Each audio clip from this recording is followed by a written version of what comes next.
I would like to touch upon a subject that actually encompasses probably every area of halacha, but has specific meaning in two areas, which we will develop as we go along.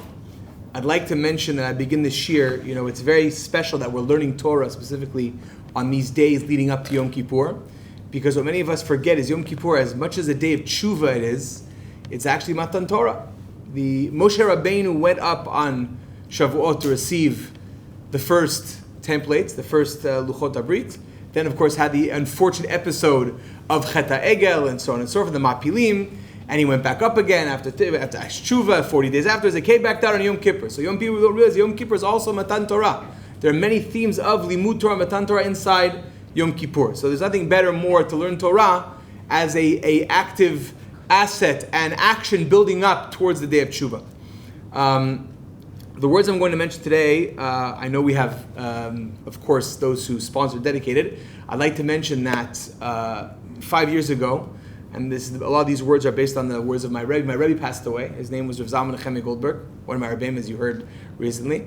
And he represented the epitome of Torah, an apolitical, just like Rabbi Etiel spoke about the uniqueness of Modiin, a person who literally wanted to teach Torah. It didn't matter what kippah you wore, what background you had, where you came from, how far you had to drive, what subject you needed to learn, he would teach Torah. And a lot of what I'm telling you is based on this. What I want to touch upon is the idea of desire in halacha and tshuva. We have, naturally, many things we want. We want to be wealthy. We want to be healthy. We want to be kind. We want to be calm. And how much in our desires is realistic? How do we connect what we want to what actually happens? And not only that, but it has halachic repercussions. When I decide to, of course, when a person wants to decide whether to marry or get divorced, what ratzon is needed? We have mitzvahs where we can enforce and so on and so forth. So, guys, what is desire? And then we're going to come to, I guess, the source of what we talk about when it comes to tshuva and conversion. I'd like to start off with we're going to run through a lot of areas of Shas, areas of halacha. I'll try to go slowly, and let's try to piece by piece build upon levels of desires in halacha. The first source discusses a unique subject of gittin. And regarding gittin is a halachic document that releases a woman. It releases a person, a woman from marriage. And the Gemara says you have to have ktiva. You have to have a get written. In order to have the get written, you have to have it written properly. It has to be a sofer. It's a whole process. So the Gemara says, in the source of one, "Kol ksherim lichtov ta get." Anybody is kosher to actually write a get. There is no limit of who can write a get, whether they're halachic presence, whether it be a child, a deaf person, or somebody who is mentally limited. They can all write a get. And the Gemara says, "Halav bnei dat," and who they don't have dat. They don't have what's called the knowledge. They don't understand. They don't grasp what a get is. Somebody who's a child, there's a show they cannot grasp the meaning of what a get is. Do they comprehend what marriage or release of marriage actually means? Says the Gemara, Amar Avuna Vushia Godol Omed Agabav. In halacha, there's an idea that if an older person who is competent is overseeing an action of a younger person or unengaged person, that has halachic binding.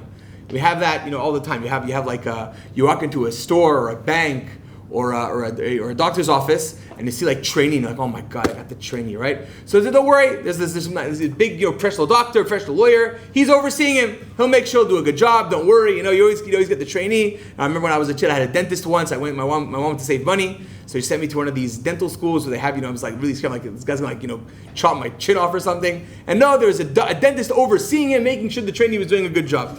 So when you have a gadol omed al gabav, we have a mature individual overseeing what is happening on the ground. That halachically has representation.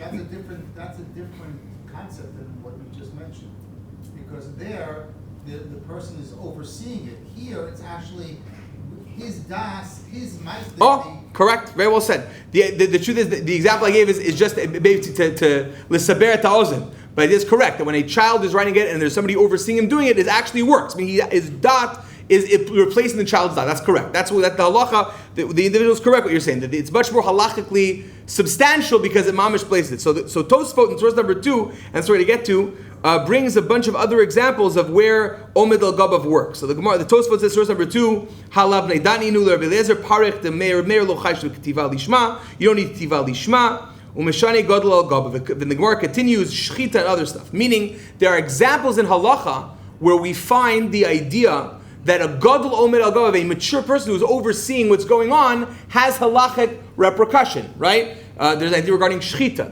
That we have somebody who's a shotek and shochin. You have a person watching him oversee it. The Tosfot brings another of other areas of halacha where we see that we don't need. We have a older person could oversee what's going on. One of the examples he gives is regarding chalitza. Chalitza is a halachic action in which we learned a couple of parshas ago that where there is a couple getting married and the husband passes away without any, and there's no children, there is a halachic obligation, b'choked, if it's a mitzvah or not, meaning there are two options to the mitzvah, where the brother-in-law should marry the former sister-in-law. It's a big halachic issue because by halachic law, people are aware of this, but according to halachic law, a person cannot marry his sister-in-law. The halacha uniquely placed remove that halachic transgression in order to allow them to have lakim shem alechav, to continue your name on. And the Gemara talks about the option of chalitza, where if you don't do yibum, you don't do that marriage, you do chalitza. I'm sure you've heard about this, they put out the sandal, and she puts on the sandal, and so on and so forth. And the Gemara says even a shote can possibly do it. The question, the Tosfot brings chalitza, and then comes along two of the big halachic decisives of the big lamdanim of the 2-3 generations ago, Rav Chaim Brisk and the Onev Yontov, and they are perplexed. Why does Tosfot give an example of chalitza? We could give numerous examples of halacha or other samples of dat and so on. Now, what Rav Chaim and Onev Yontov do is they separate a very important halachic basis, which will basically explain a lot as we're going along. There is desire and there is dat. There are many halachot where my desire, what I want to do is irrelevant. If I work as a shochet in South America, and my job, whatever it might be, is to sit there in this disgusting foreign country and to slaughter animals, I don't have to want, there's no halachic desire in doing so. I don't have to want to, I can hate my job, I can stink at what, I don't like it. The fact I have dat to do shchita is enough. When somebody is writing a get, when a child is writing the safras word by word, he might not like to do it. He might not want to do it. But the fact that he has dat to do so is halachically substantial. However, ratzon, desire, is something completely different. You have to want to do it. When I sell you a house, or sell you an object, or buy, or I want to marry or get divorced, there I need ruts, I need desire. I have to have a minimum amount of desire in order for my actions to have meaning.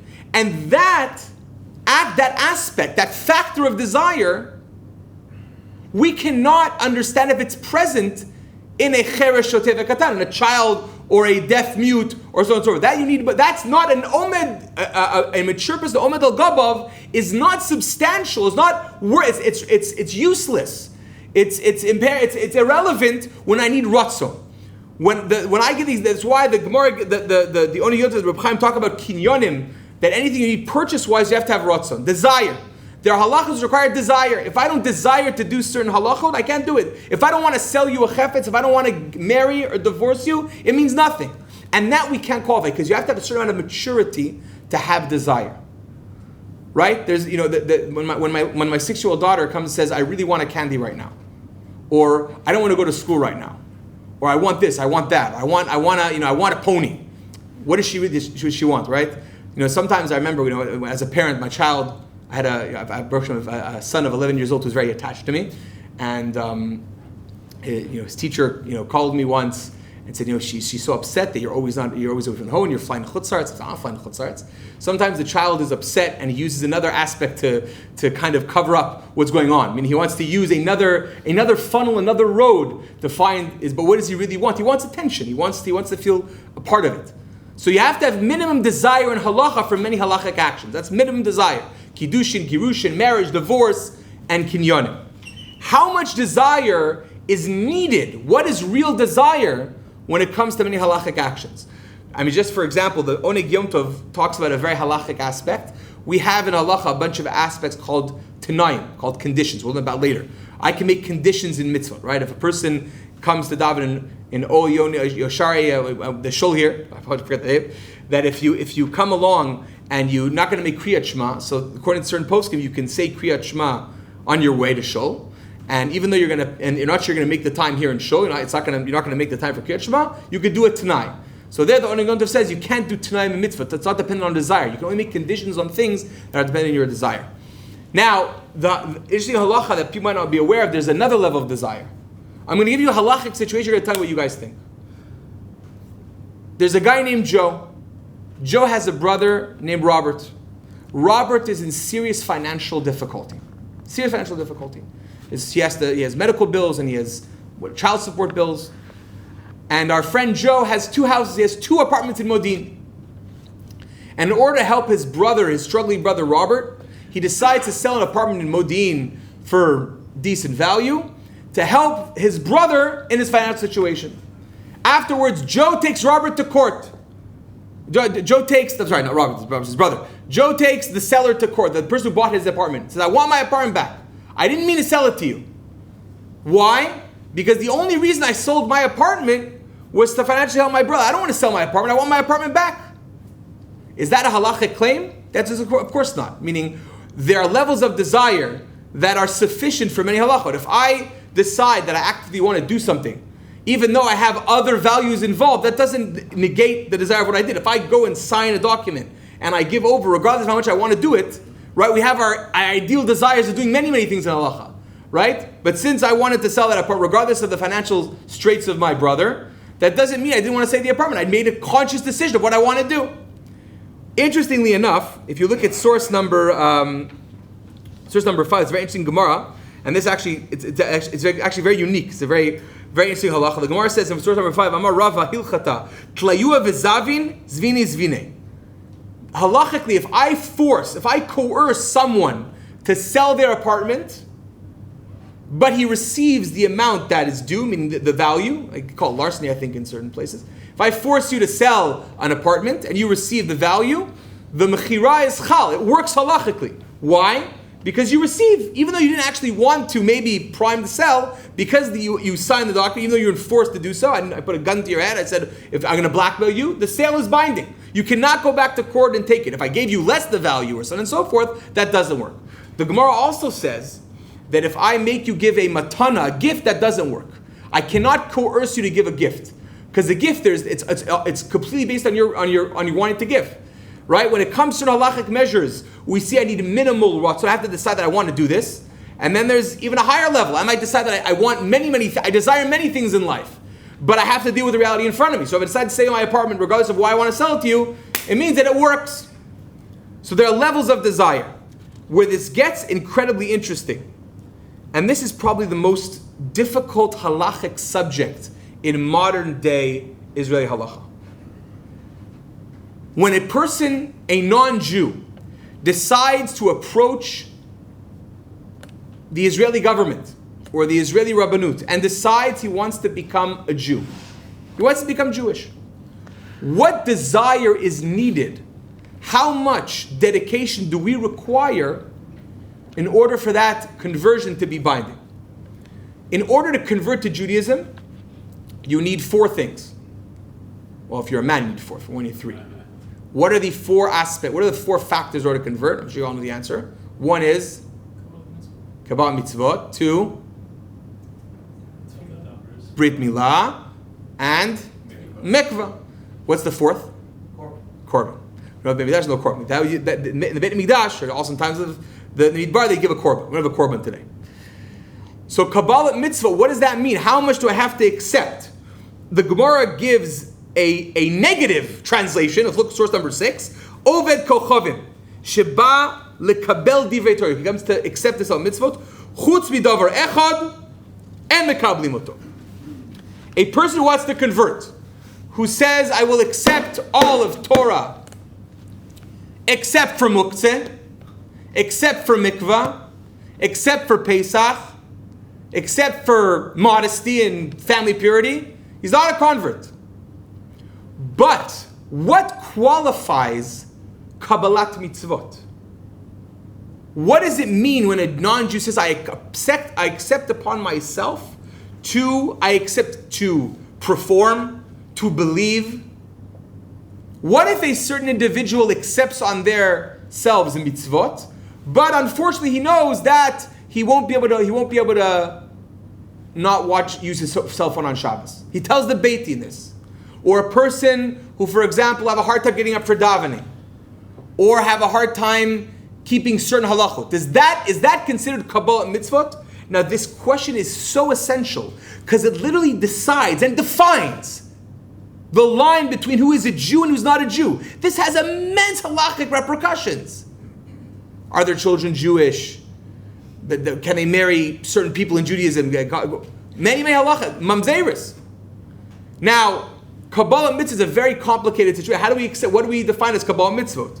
What do we decide is, do I have to say I have to accept everything? And if a person, you ask a Jew, I'm going to become a Jew, but I might speak Lashon Hara. Does that mean he's not accepting some mitzvot? It seems from the Gemara we read in source number 6 that if he says except for one thing, does it work? So he has to accept everything and do everything. He has to be perfect. There is a tremendous Ezra. Ezra was Rabbi Gozinski, the Rav of Vilna. There are a few Rabbanim who were called Posek Ador in the 20th century. In the 19th century, there was a Yitzchak Chanan, there was the Marsham. The Chaim Ozer Gozinski was asked about conversion, and he says a profound and incredibly controversial halachic ruling that till this day is not clear what exactly it means. I'm going to read it a bit inside in Hebrew, we'll go it over together. Source number 7, Umehai Taima. What my colleague Rabbi Posen was concerned about, the Gair Lefi Shelo Yishmor Dinei Yisrael Kalacha, that he might not keep halacha, afilu hachi, even though the ein lachush leze, the kevan de mekabel kol mitzvot af shechoshev laavor al ezem mitzvot achar kach letevan mikom gon enze menia lekabel al mitzvot.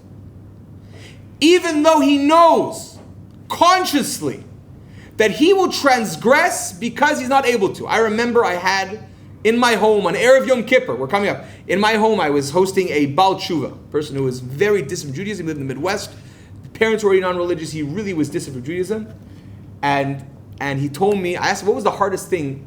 He came out of left field, a guy who knew nothing.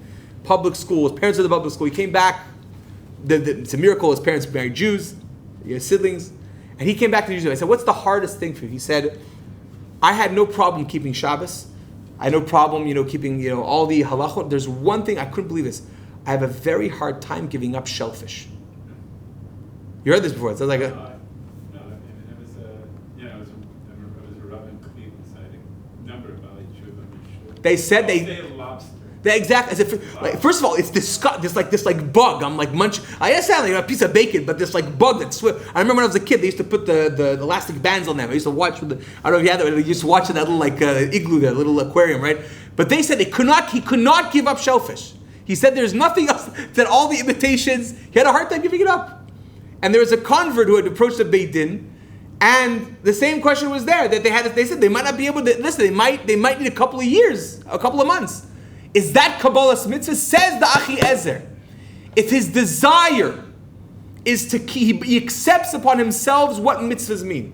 He grasps and he really believes it. He might not be able to hold himself together on every single mitzvah for a certain amount of time. He's still a convert. What's the limit? What's the line? Where do we draw our lines? Where are the bounds of this halacha? In source number 8, there's an even more extreme opinion. The Heshiv Moshe, Rav Moshe Cohen, the Rav of Haifa, who says even if he knows, he accepts upon himself all the mitzvot, but there's one he doesn't accept because he knows he'll be punished, and he's willing to accept that punishment, he's still a ger. He's still a convert. I've dealt with conversion for many, many years, and this Ezra is a bomb. It's like a cannonball in Batei Din. How do you deal with it? What does it mean? This sugya, this halachic discussion, had probably affected one of the most. You're going to laugh at me. It was way before I was born, but one of the most controversial halachic episodes in Israel happened in 1972. Rav Shlomo Goren who was at the time the rabbi of the army, was involved in a halachic case. This actually, talk about desire and conversion. There was a brother and sister, I forget their first and last name, I think it was Lang, with a Lamed or an L. There was hold on for a second, this is a little bit of a tough halachic situation. There was there's a woman in Europe who had married a convert. And they lived happily together for a little while. And then they broke up, but they broke up without a get. And then she continued living on with another individual. Now, halachically, when you do not get halachically divorced between a man and a woman, the woman becomes something called an eshet ish. She is prohibited to, of course, in times of Talmud, we would actually probably kill her. But there's a big halachic effect on her offspring. If a woman has a child out of marriage, that's called halachically a what? A mamzer. So this woman who had married this year, we're going to call her Ruth. Ruth, who was with this ger, left her husband, married another person without getting a get from her first husband, and had 2 children, a boy and a girl. This family made aliyah, they were in the army, and they both were about to get married to kosher people. When the Rabbanut in the early 1970s did research, they found that these 2 people were what we call mamzerim. Their mother had them out of wedlock. And this was brought to every tribunal of Beit Din in Israel. Rav Yisraeli, Rav Adi Yosef, Rav Yashiv went to everybody and they said, listen, it's black and white. A mamzer can only marry 3 people, a ger, a shivcha, a mamzer also. So these 2 people could not get married. This went up to Ben Gurion. Ben Gurion was the prime minister. I knew what to do. And Golda Meir, what's going to happen? Can they get married? What's the question? What standing did he have? What standing did Ben Gurion? Ben Gurion was the boss of everybody. What do you mean? Ben Gurion ran the show. He wasn't You don't hear politics. There was a time when the judges actually listened to the leaders. You also don't have a time where politicians want to make decisions in Jewish values. They're also Jewish. They're also people. Until Barak was in the Supreme Court in Bagat, the court was still. Anyways, Ben Gurion got involved, and every rabbi in the country said these are mamzerim. Comes along a genius, a pure genius, Rav Shlomo Goren, and with a snap, they were not mamzerim. What was Rav Goren's claim? Listen carefully. He had proof that the first husband, who was a ger, returned to church within a week after converting. Says Rav Goren, even though he might have said, I'm the kabel mitzvot, I accept, I desire to do mitzvot, but since he goes to the church a week after, it proves that when he was makal mitzvot, it was minas afav alachutz. It was worth nothing. And as such, his conversion is null. She never got married to a Jew, and her second children are kosher. Beautiful, huh? There were, the Pashkivim have Me'asharim, the big, things like this size against Rav Goren. They had a whole thing in Yerushalayim, Rav Chetzkel Rabban, Rav Shlomo Zalman Auerbach, and they attacked him. So he said, now, by the way, what's very ironic about this halachic psak, this comes to what we're discussing. How do we mean desire? Did he want to convert or not want to convert? Rav Goren says no. If it's a parent, by the way, there's a real halachic discussion. The Gemara says that if a convert accepts upon himself to be a convert, but then later decides to leave Judaism, he's still a Jew. He's called a mumar. But there is a line where we have to decide. It's the most complicated halachic decision of any rabbi in the world.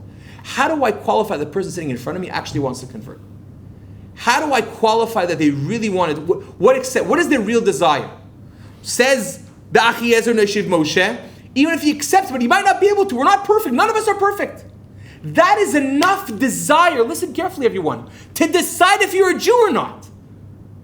It's groundbreaking. That's what desire.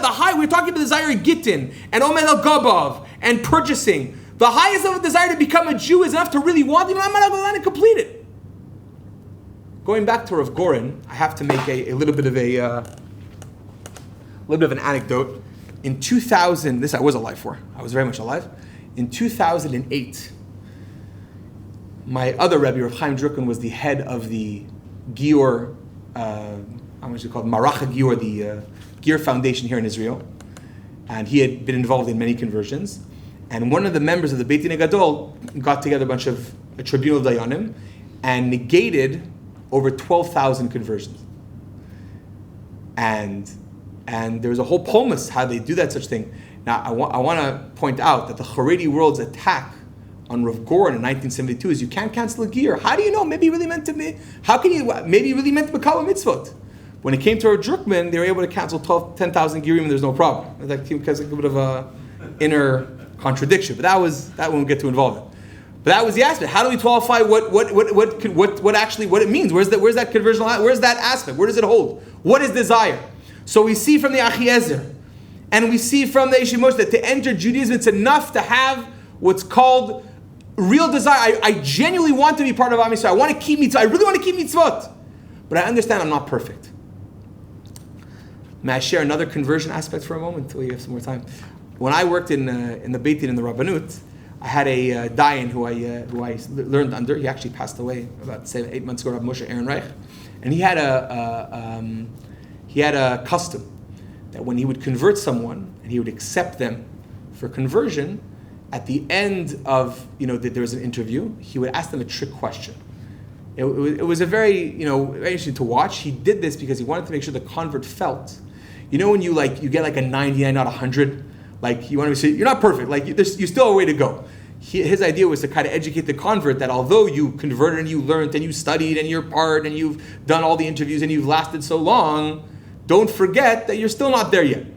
So I remember we were converting it was a very special couple.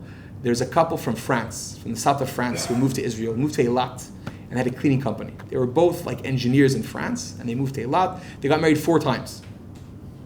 Christian, conservative, reform, civil. They wanted to get married, they wanted to convert. And she was acing it, like every bracha, like halavai and my kids, every single bracha she knew. At the end, Rabbi Ehrenreich asks her, what's the bracha for hadlakat nerot Shabbat? What do you say when you light your Shabbos licht? She said the bracha, and she said, Ladik ner shel Shabbat. So Rabbi Ehrenreich said, how many candles do you light? She said, I light 2 candles. So he said, how come you light 2 candles, which is Rabim, which is plural, you only say a bracha on ner shel Shabbat? So she just turned red, meaning this wasn't on the material. So she gave a whole story. It was actually beautiful. She says that she claimed that it used to be in plural. That's what the bracha used to be plural, but because there was a gzeira that you could only light a decree, could only light 1, they brought it back to 1. And when the halacha changed, they could light many nerot. They never changed it. It's completely made up. They're completely made up. Rav Erdach's like, I never heard that. So Rav Erdach explained that we light ner because that the halacha obligation is lighting 1 candle. But we light 2 keneged zachar v'shamar. And many other. I remember once he was asking a woman on Burem and B'samim, what's the bracha? And she said, what's the bracha achrona for B'samim? What's the bracha achrona? Again, the idea was to kind of educate them that even though you think you're there, you're not at the peak. It wasn't such a funny minute, it was a custom, but that was what was done. So if we see in halacha levels of desire, we see that sometimes you don't need desire at all. When you want to write a get, you just have to do it. You want to show it, you have to act with the action. But when it comes to purchasing, you have to have minimum desire. How much desire? Not, we all want to be the best. We want to be the healthiest, the most popular, the most good-looking, the most attentive, the most calm, most patient, the best parent. We want many things in life. But we can't aspire to everything. In conversion, it's enough to say, I want to accept the mitzvot. Just to go back to what we talked about, then what's the Gemara saying in source number 6?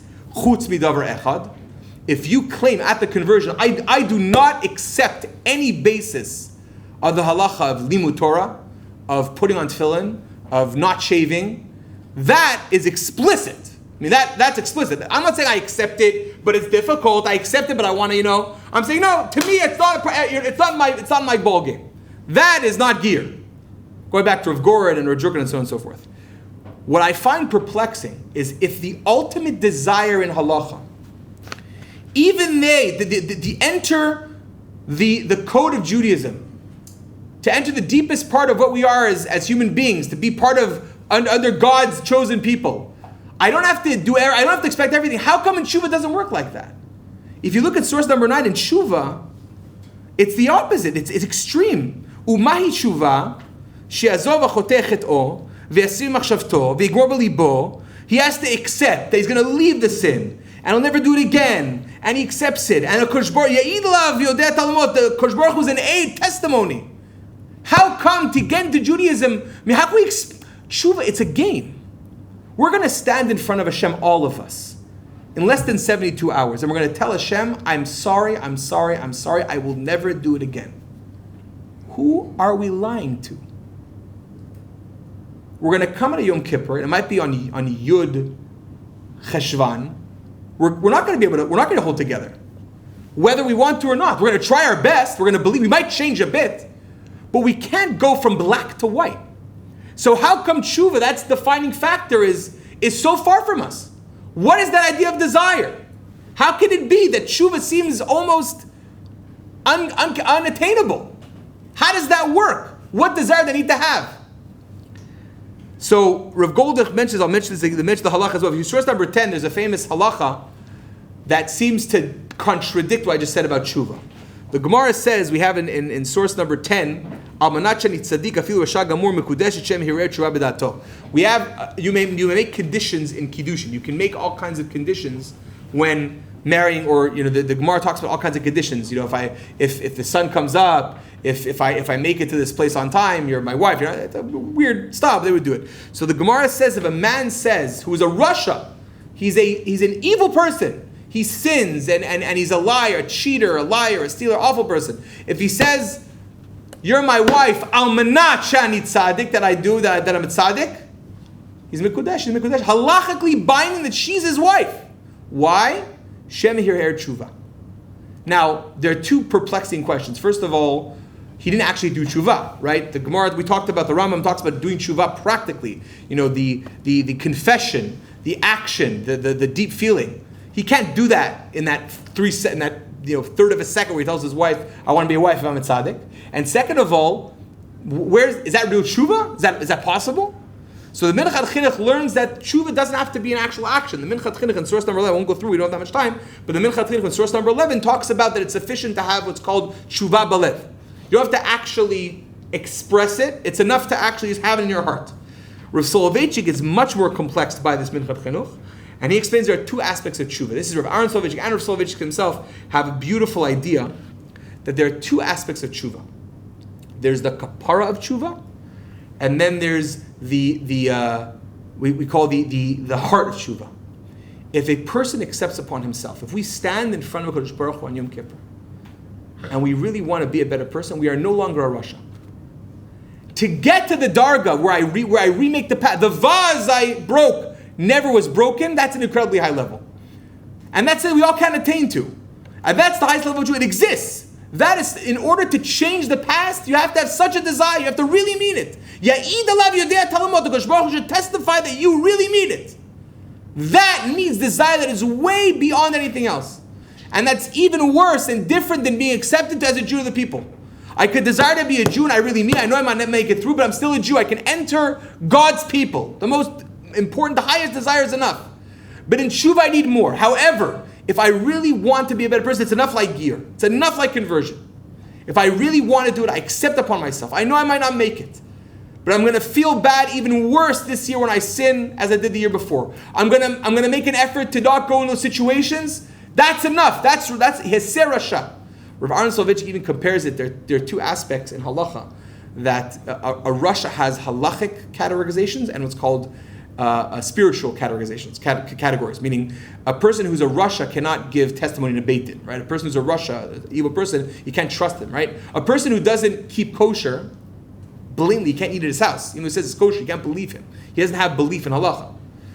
But now in Tshuva, there's something called kapara. Itzumo shel yom mechaper. The essence of Yom Kippur. A person who stays home and sleeps all of Yom Kippur, does nothing but sleep. Okay? He still has the aspect of kapara, because itzumo shel yom, the essence of Yom Kippur, atones for certain aspects of sin. It's still sufficient. So says Rav Aaron Soloveitchik, if a Rasha did no tshuva, did nothing, can he come be an aid the day after Yom Kippur? I had kapara. No. You have atonement, and you have what's called the heart of tshuva. And that's what Soloveitchik says, source number 9, I'll read it very fast. There's proof from this, the tshuva belev, avshadai nenu befeh harei ze tshuva. Ulam bemet nired delok bin chinuch, kmo kach yiru tshuva, hainu shemharei lasot tshuva, v'choshev b'libo shegia zman lasot cheshbon nefesh, l'shnot rachav, ubezeh bilvad avei tzadik. If we come to the idea, the understanding, that we want to be a better person, it's sufficient. That's why these days, they certainly made tshuva, we do mitzvot. We don't do tshuva. Shofar, says Rav Soloveitchik. What's the idea of shofar? Urur mishenatchem, v'kal mitat ametchem, v'chizru b'tshuva, says, what tshuva is there on Rosh Hashanah? We're realizing what we're coming to a spiritual point where we say we want to be a different person. And we really believe it. So the desire of tshuva, there's the ultimate desire, which is the incredible yazov et cheto, the 3 actions where and that's we want to do it. But there's an aspect of tshuva where we're sitting on Yom Kippur and we really want to be a better person. We might not make it, we might have issues, but we want to, we really, really want to. We have that desire, that's sufficient. There are levels of desire in halacha. You have the desire which is basic, which some of these don't need desire at all. There's desire of wanting to basically receive what I give, the basic, the give or take. There's desire of conversion where we see that even a person can convert if he has the want to go, he might not be able to do so. There's an even higher level, the ultimate tshuva to change the past. I have to have this incredible ratzon. But even that ideal of I want to be somebody else. I really believe I sit down in my heart and I want to be a better person. That is worth saying on Kippur. Bezrat Hashem, we shall all be Bali Tshuva. Chag Sameach.